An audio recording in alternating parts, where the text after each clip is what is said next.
Ny nampiasana ny web 2 zany taorin'ny formation zany dia nisy ny fanokafana an'ireny adresy Facebook, WordPress, Skype, Twitter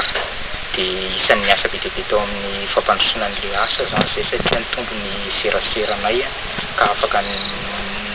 nahita nama collaborateur be dia be zay tao anatin'izay zavatra zay ary afaka ihany koa zay nanao recherche nahafahanay nahazo information be dia be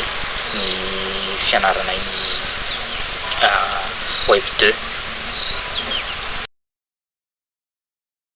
mazava ho azy moa fa zany fa dia mahasoa izy satria mahazo information zahay ary afaka ihany koa asoatsy ivarotra ny vokatra ny association nay ampafantatra ny association nay dia midika zany fa hoe misy ny vokasoa avy amin'ny fanaovana ny fianarana ny web 2 pratika sy hoe maivamaivana ihany ny fianarana azy fa ny tena olana ho anay zany na dia hoe ana dia le resaka connexion foana mipetraka eo zany ka tsy ahafahanay manao pratika ana dia zay koa isy mesure d'accompagnement ve mety ho azo atao amin'izay zavatra zay fanampiana an'le tasa amin'le resaka connexion satria raha mahalala fa raha mbola eto Madagasikara mbola betsaka ny zone enclavé ohatra ny misy anay ohatra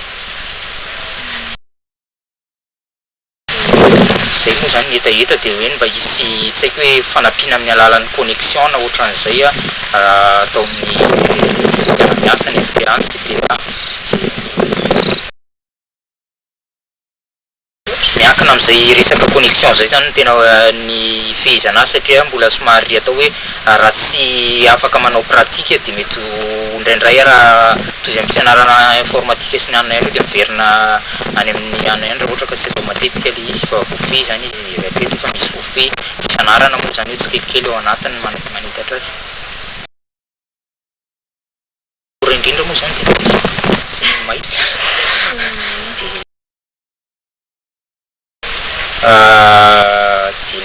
WordPress angamba ny sarotra indrindra satria misy an'ireny pisipisy ny madinidinika ireny dia indraindray raha ohatra manao pratika dia mahirana dia ho ihany koa angamba ny hoe anampitely ny etaeta amin'ilay resaka